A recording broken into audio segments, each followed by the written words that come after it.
Баршаларыңызға қайырлы күн достар. Бүгін сіздермен иммунитетті көтеретін және де гемоглобиннің жоғарылауына көмектесетін витаминдерге толы керемет дәмді салаттың рецептімен бөлісемін. Міндетті түрде рецепті сақтап алыңыздар. Алдымен менің каналыма тіркеліп қоңырауша белгісін басуды ұмытпаңыздар. Бізге қажеттісі суға піскен қызылша, алма және де осындай мейіз қажет болады. Алдымен алмамыз бен қызылшамызды жақсылап жүйріктен өткізіп аламыз. Көріп тұрғаныңыздай мен өткізіп дайындап алдым. Енді оның үстіне мейізімізді майдалап турап салатын боламыз. Алдымен салқын суға мейізімізді жақсылап жуып алуымыз қажет. Содан соң дәл видеодағыдай етіп турап шығатын боламыз.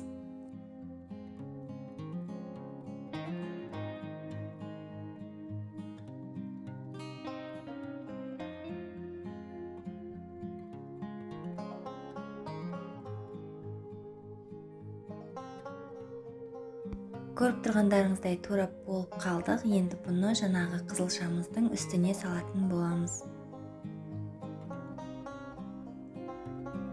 Осы қызылшамыздың үстіне мейізімізді және де теркіден өткізілген, яғни үкіштен өткізілген алмамызды саламыз. Жақсылап лопаткамен не болмаса қасықтың көмегімен жақсылап араластырамыз. Құрамына ешқандай майонез, чеснок қосудың қажеті жоқ.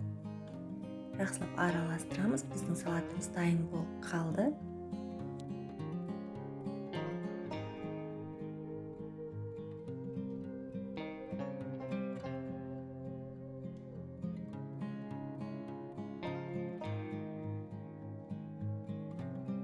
Біздің салатымыз көріп тұрғандарыңыздай дайын болды. Құрамында ешқандай зиянды заттар, қоспалар жоқ. Иммунитетті көтеретін ең керемет әрі дәмді болып шығатын салат. Міндетті түрде жасап көріңіздер, сіздерге ұнайды деген ойдамын. Егер видеоны соңына дейін қараған болсаңыздар, лайк басып комментарий қалдыруды ұмытпаңыздар. Менің жаңа рецептерімді жіберіп алмас үшін каналыма тіркеліп кетуді ұмытпаңыздар.